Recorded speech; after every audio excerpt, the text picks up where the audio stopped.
Bueno, yo diría que no hay aquí trampa alguna, ¿ya? Lo que no hay es todavía la suficiente comprensión de los alcances de este proyecto. Eso es otra cosa, ¿ya? No hay la suficiente predisposición para hacer realidad. Ha sido difícil y complejo.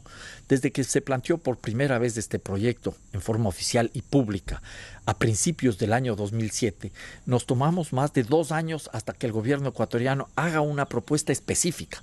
Hay algunos elementos de la propuesta con los cuales coincido perfectamente, otros no, pero es así, hay que apoyar esa propuesta por su alcance y su contenido también, pero hubo tiras y aflojas. El mismo gobierno no ha sido suficientemente coherente, no se entendió suficientemente los alcances de esta propuesta y a ratos todavía no se alcanza a interpretar la perspectiva histórica que tiene esta propuesta. Imaginemos un rato que esto se haga realidad, que todos deseamos. La gente que realmente ama la vida va a desear apoyar este proyecto, ¿ya?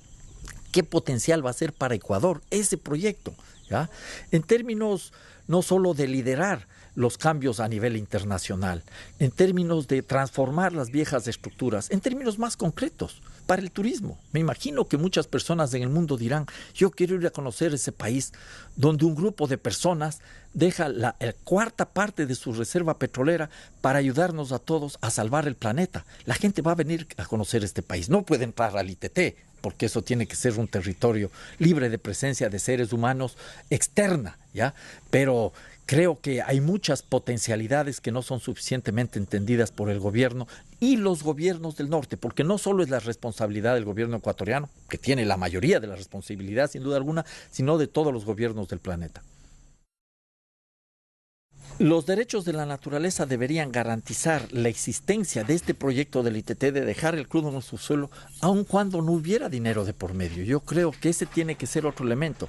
Ya no hablamos de una compensación, es un acto de corresponsabilidad. Los países más ricos, que son los responsables del mayor deterioro a nivel global, tienen que contribuir a proteger zonas tan biodiversas, tan llenas de vida como la región del Yasuní, este ITT. Ese es el primer elemento. Y en segundo lugar, los países ricos tienen que ser parte de esta propuesta y permitir que Ecuador desarrolle una política de Estado para garantizar el ITT. El dinero no es la motivación son los derechos de la naturaleza, los derechos del ser humano y también la necesidad de respetar la vida para garantizar el futuro de la vida. Si no respetamos la vida ahora, no habrá vida en el futuro. En ese sentido, nosotros exigimos entonces no una compensación, sino unos recursos como corresponsabilidad que tienen los países ricos y luego una política del Estado para garantizar el petróleo, aun cuando no haya el dinero de por medio. Yo creo que todavía falta mucho en la sociedad ecuatoriana para entender el alcance de esa disposición en la Constitución. Por un lado están todas esas fuerzas conservadoras, esos juristas tradicionales para los cuales este planteamiento de los derechos de la naturaleza es una aberración conceptual. No van a entender. Difícilmente van a poder comprender. Como tampoco hubo personas en el mundo que entendían que las mujeres tenían derechos, derecho a votar, el derecho electoral, que los niños podían tener derechos, que los negros podían tener derechos, los esclavos, los afroecuatorianos, como les reconocemos ahora, tuvieron que pasar muchos años para que se les reconozca el derecho a tener derechos. Y entonces lo mismo está sucediendo con la naturaleza. Entonces hay un grupo que no va a comprender, otro grupo que va a comprender, pero que no conoce todavía el alcance de los derechos de la naturaleza.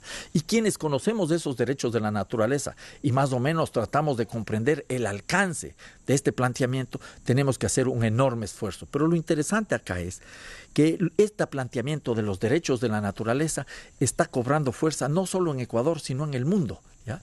Terminada la Constitución, poco a poco comencé a recibir mensajes de múltiples personas a lo largo del planeta. Hay un grupo, por ejemplo, de profesores alemanes y de profesores suizos que están discutiendo el tema de los derechos de la naturaleza desde hace mucho tiempo atrás, ¿ya? Porque los derechos de la naturaleza ya fueron discutidos en el mundo occidental en el tiempo de la Revolución Francesa. Italo Calvino hablaba de los derechos de las mujeres, de los niños, de los seres humanos, de los animales, de las plantas, de los peces, de los pájaros. Y hablaban de los derechos, que requerían una concepción diferente. Pero eso para los pueblos y nacionalidades indígenas es natural. La naturaleza tiene derechos. La Pachamama, la Madre Tierra, tiene derechos. Nosotros hemos recuperado esas experiencias, esa sabiduría, esos conocimientos de los pueblos y nacionalidades indígenas y los estamos poniendo en discusión con estas visiones de futuro del mundo y estamos planteando entonces algo que requerirá un mayor esfuerzo y mucha coherencia, sobre todo del gobierno ecuatoriano. Ahí veo yo los mayores problemas, que el gobierno ecuatoriano pretenda vaciarle de contenido histórico a la propuesta de los derechos de la naturaleza. Leo un proyecto de código ambiental. Me parece una verdadera aberración un código ambiental cuando los derechos de la naturaleza tienen que atravesar todo el cuerpo jurídico, todas las políticas, igual que los derechos humanos. Lo que se podría pensar es una codificación de todos los cuerpos jurídicos que están trabajando el tema de la naturaleza, pero eso es una cosa diferente. Va a ser una lucha muy difícil. Y esperaría que nuevamente vamos a requerir apoyo a nivel internacional, porque a veces nacionalmente no tenemos la suficiente capacidad. Quizás sí, tocamos la campana, dijimos la naturaleza tiene derechos, llamamos al mundo a atender, pero ojalá en el país hubiera tanta responsabilidad para continuar con este proceso. A ratos me temo que no.